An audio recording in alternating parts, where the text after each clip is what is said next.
Hi, in this video this is an introduction to JavaScript and how to use it. In this video we're going to talk about calling events within JavaScript. So an event is anything that takes place on the website. JavaScript runs within your browser. It's different than other constructor languages that the server actually uses to construct the HTML code. This actually adds a dynamic function to the HTML, to your CSS, within the front end of your website. So the browser, depending on the browser, it comes in, it reads the code, and it'll output something depending on what is within your JavaScript. Now, events are something that adds a little bit more dynamics to your website. In a previous video, we talked about functions, how to set up functions within JavaScript.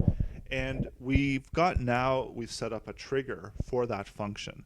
So the function alone,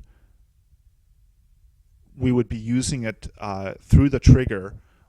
This is an event that happens on your website. This particular one, it's going to be a hyperlink that just says alert launch. And once that gets clicked, it's going to run the JavaScript. And this is just the simple function of onClick. And this indicates that it has to run the JavaScript. And this is the function name that it's going to run. It's just called fun_a. And we had set up the function in a previous video up here in the header. And what this simply does is this allows us to go through and set up a call to fun_a anywhere we want within our website. So here we go. We're just going to launch this page. As we can see, it's a hyperlink. It's not going to go anywhere because it's just got the number sign or the pound symbol. And it's going to just simply run the function when we click the launch. So here we've got the HTML that gets rendered out.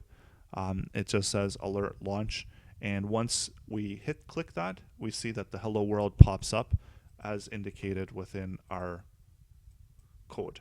And we can hit it multiple times. Every time we hit it, we'll see that the alert pops up hello world.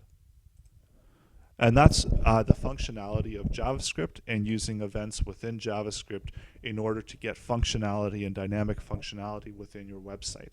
So realistically, within this function, you can have whatever kind of code you want, any JavaScript code that would be running between the curly brackets. And anytime this gets clicked, it would run this function and it would look to here to see what code needs to be run.